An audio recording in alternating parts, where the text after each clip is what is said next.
உலகத்தில் முதலாக ஓடுகிற நீரை தடுத்து பாசனத்திற்கு பயன்படுத்தி விட முடியும் என்று 1800 ஆண்டுக்கு முன்னாடி அறிவியல் தொழில்நுட்பம் வளராத காலத்திலே உலகத்திற்கு நிரூபித்தவன் நம்முடைய பாட்டன் கரிகால் பெருவளத்தான். எத்தனையோ மன்னர்கள் இருந்தாலும் பெருவளத்தான் என்ற பேரு அவனுக்கு தான் வந்தது. ஏன்னா அந்த நீரை தேக்கி வளத்தை பெருக்கினான்ங்கிறதுக்காக. அப்போ நம்ம 150 லட்சம் குறுக்கம் ஏக்கருங்க குறுக்கம் விவசாயம் பண்ணோம், வேளாண்மை. இன்னைக்கு 120 ஆயிடுச்சு. இப்போ தமிழ்நாட்டுக்கு நமக்கு 980 மில்லிமீட்டர் மழை பெய்யுது ஒரு ஆண்டுக்கு. இப்போ 4300 டிஎம்சி பயன்படுத்துறது 2000 தான் பயன்படுத்துகிறோம். மீதி 2300 கடலில் விட்டுரும் உடனே. இப்போ சென்னையிலே நீங்கள் பார்க்குறீங்க ஒவ்வொரு ஆண்டு எவ்வளோ மழை பெய்யுது, எவ்வளோ நீர் தேங்குதுன்னு. அடுத்த நொடி அதை அப்படியே போடுறோம், இல்லை சாலையில் தேங்கி கிடக்குது, இல்லைன்னா அப்படியே கடலில் போய் விட்டுரும். அதை தேக்கிறதுக்கு எந்த திட்டமும் நம்மகிட்ட இல்லை. வீட்டுக்கு வீடு மழை நீரை சேமிப்போம்னு சொன்னாங்க. நான் வீட்டில் சேமித்தோம், நாட்டில் எங்கே சேமித்தாங்கன்னா அதுக்கு பதில் இல்லை. இன்னைக்கு ஏரி குளமெல்லாம் குடியிருப்புகளாக மாற்றினதான் இவருடைய சாதனை.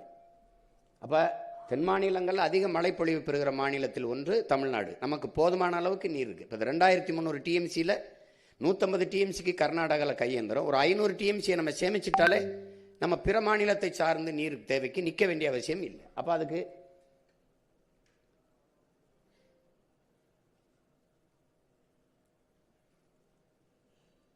பாருங்க, இது நொய்யலாறு. இப்போ காவிரியிலே தண்ணி திறந்து விடும்போது நீங்கள் பார்த்தீங்கன்னா அதை நான் விழிவாக காட்டும்போது தெளிவாக விளக்கி பேசுவேன், பெருசாக காட்டுவேன். அதை இது நீர் தான், அது நுரை.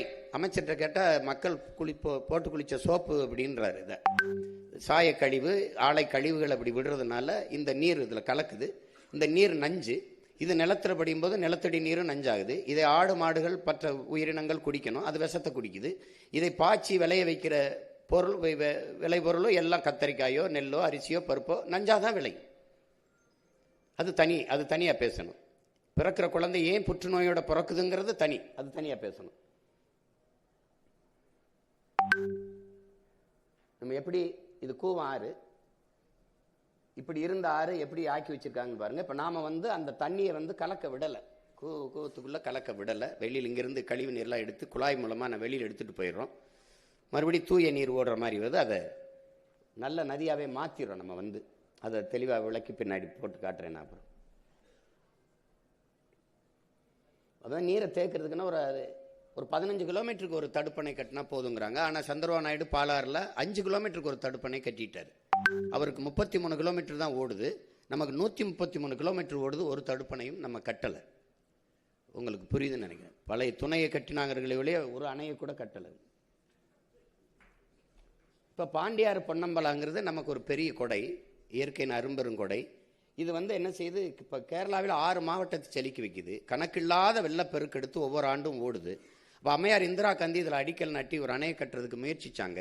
அப்போ கேரளாவில் அவங்க ஆளுகிற உயரத்தில் இருந்ததுனால அந்த மக்கள் எதிர்ப்பு தெரிவிச்சோன்னா அதை கைவிட்டுட்டாங்க.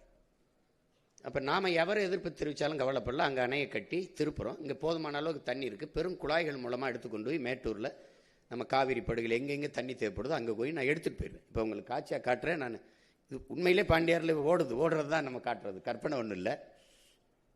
நீங்கள் ஏஐ நினச்சிட போகிறீங்க. உண்மையிலே பாண்டியார் பொன்னம்பலம். அப்போ அங்கே ஒரு அணையை கட்டி